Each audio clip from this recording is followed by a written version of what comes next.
And from future Activision shooter franchise to reigning champ Activision shooter franchise, I'm Chris Waters here with Call of Duty Ghosts and executive producer Mark Rubin. Mark, welcome to the stage. Hey, thank you very much. We are super glad to have you here, even though you didn't bring a dog with you. But we are going to talk about some Call of Duty Ghosts single player. Let's get this out of the way right away. Yes. You guys know how PR campaigns work? Not talking about multiplayer yet. I know, it's sad. Okay. Hey, you know, that's the way it is. That's the way it is. Yeah. People love multiplayer, they want to talk about it, but single player today, we got some levels to show off, including aforementioned dog level, and some under the sea action. Under the sea action, yes. But you know, you guys have been you've announced Ghosts, you've shown it off a little bit. Now E3's in full swing. How's it going for the Ghosts?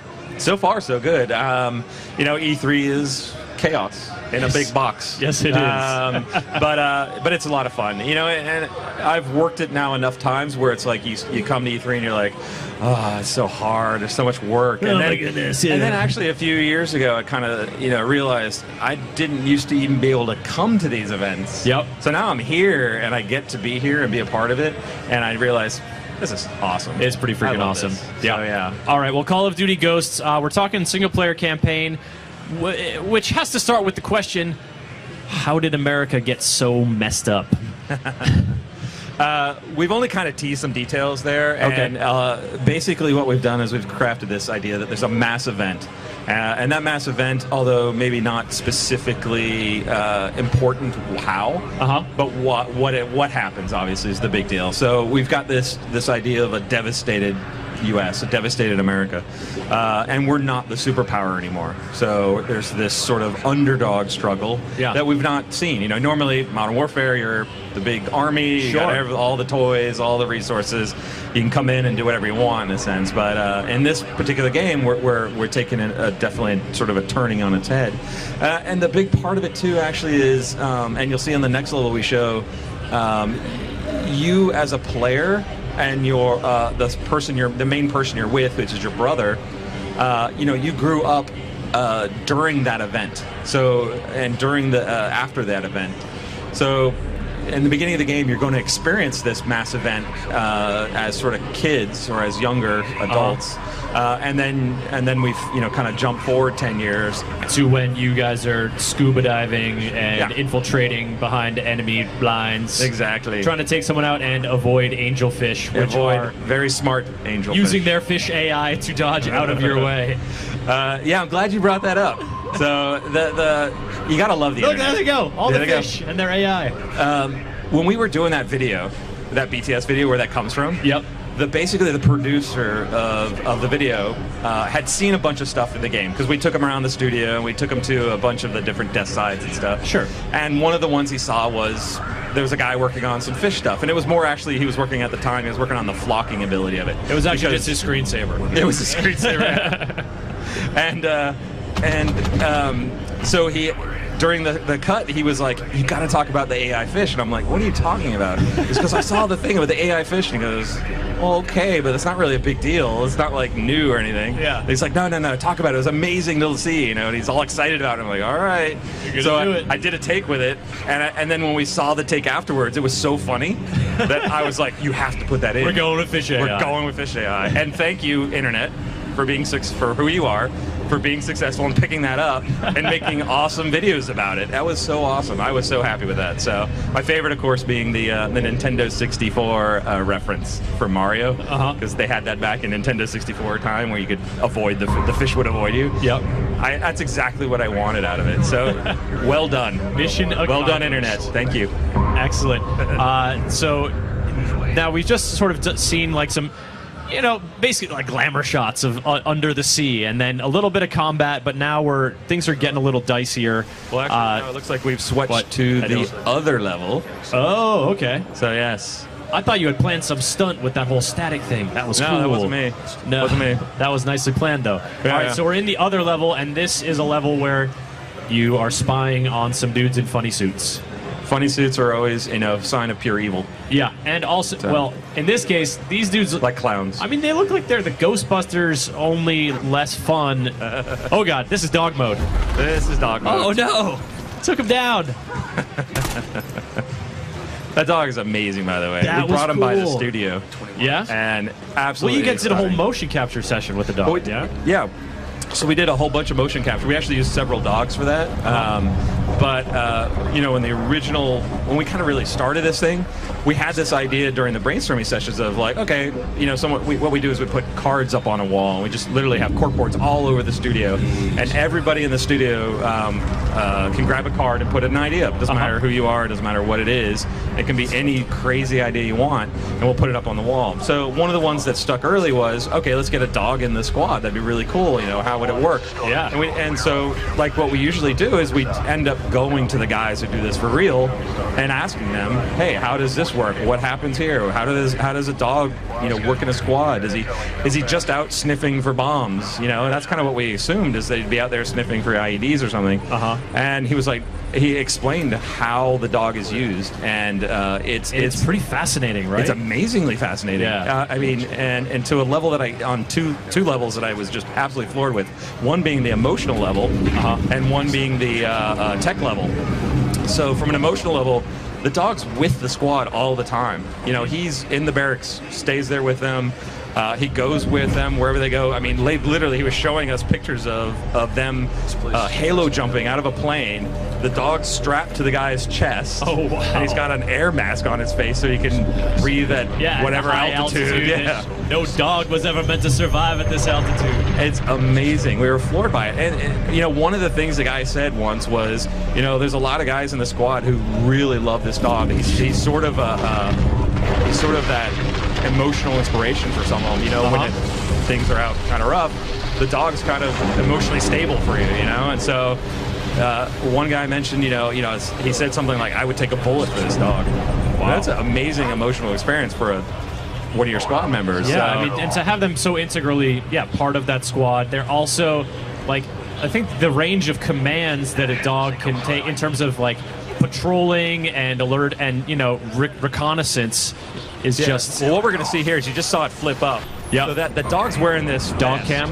Yeah, it's a camera on a periscope, and it flips up. And now the SEAL's got the screen that he can use to watch it. The dog's also wearing an earpiece. Yep.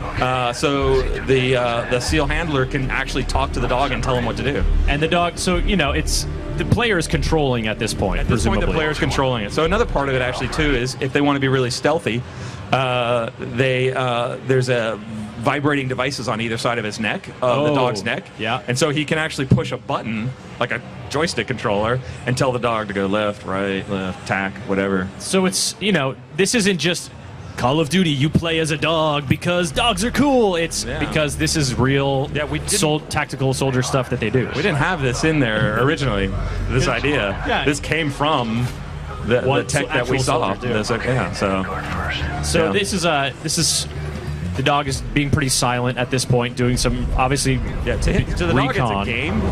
But his game right now, the thing that he's thinking, the dog's thinking, is okay. I have to do that thing that they taught me, and then I have to go chew someone's neck out. Yeah, this guy does not want to tangle with the dog. He was not prepared for dog. When we were mocapping this, we had the main guy who was getting bit all the time. The guy who basically mocaps all these attacks. All those dudes getting mauled. All the dudes that get Molly. mauled. He's been doing it for like 19 years. And the guy, because we were mocapping it, because we needed to mocap him as well, we actually had him in what's called a light fight composition suit. Okay. So it's a very lightweight suit. Whoa, Yeah, that dog broke the door down He's kind of beast. and brought the whole enemy squad with him. Yowza. But so he basically is wearing this really lightweight suit, and he's getting chomped on. And afterwards, like at the end of the day, we're looking at his arms, and they're just covered in bruises. Yeah, like so the suit prevents puncturing the skin, but not the that pressure. bite pressure, which is pretty formidable. But so the dog was having a blast. And afterwards, they're like all petty and loving each other. Really, it's not one of the. It's not like there is no petting the dog. No. There's pet time, and there's maul time. A clear delineation between the two is only sensible. Yeah. So I think the dog, obviously adds a really cool new game mechanic. It adds also a cool story mechanic. it adds that sort of emotional part of it, and that sort of tying you into something real too. Because remember, what we saw actually on that level is you and your brother and your dog are in your neighborhood, in your old neighborhood that has been destroyed by this mass event. And so you see your old house in that video. Man, Mark, talking about emotional connection to the dog, talking about a dude taking a bullet for the dog. Emotional connection to your fish. Are you guys gonna kill this dog? Come on! I am not spoiling that. Of course, you're not spoiling it. Not spoiling that. Oh man, I would go to the Twitch chat for questions, but it's pretty much 80% dog pictures at this point in time. Not even the multiplayer stuff. They got the yeah. The dog was awesome. Actually, there were I do have to say there were multiple dogs. We had multiple dogs. So the one multiple dogs for the capture session, or multiple dogs in the game? No, for the capture session. Okay, that helped out. Okay, so giving props to those guys. So when the credits roll and you see Sparky, Rover, Tex, it was actually, I think, Turbo, Ruger, Rico. Nice. Turbo, Ruger, and Rico. Yeah. First person to lock down that gamer tag wins. All right. Well, that's Call of Duty Ghosts. You're showing off the single player here, and we talked about the underdog setting, and we talked about how, clearly you still have some kind of tactical strength. Clearly you're able to deploy to some degree. You're able to assess threats to some degree. But, is this a game about... This isn't a game about reclaiming military superiority. Is it about reclaiming security, or beating back an encroaching foe, or what's the goal? It's a little. We actually shift mid-story. So you start off in that sort of resistance feel. You're sort of fighting back against someone in your turf, and then the story moves forward, and we're sort of we get to a point where we're actually taking it to the enemy. But removing that threat, hopefully, or minimizing, handicapping, yeah. Make it maybe just revenge. Eat at their nice restaurants. They've got all the cool stuff now. They've got all the cool toys. So no, I can't spoil too much, obviously. I appreciate that, Mark. Thank you. That's considerate. But you do move forward, and the key thing on the resources isn't that you don't have anything. It's that what you have is limited, and what you have is finite. You don't just have that big, unlimited resources that you expect from previous Call of Duty. Speaking of finite, our time here with Call of Duty Ghosts is coming to an end now. So let's get the rundown. Platforms, release date. Right now, we're only have announced current gen and PC as being 11/5. Okay. November 5th. And to current gen, Xbox 360, PlayStation 3, Wii U is it on there, or is that in the next gen bin? Probably in the next gen bin, but we're not actually talking about Wii U yet. Okie doke. Because we want to keep it mysterious. You mysterious dudes. It's PR, guys. That's all right, so that release is... That's November 5th. Yep.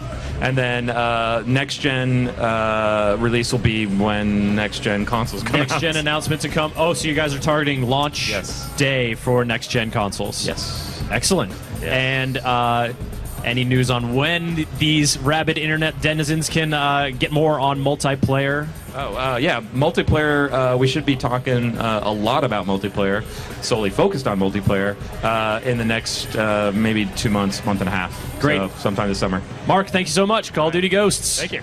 Have a good show. Thanks. Next up, it's Mario Kart 8 with Homer Rabara.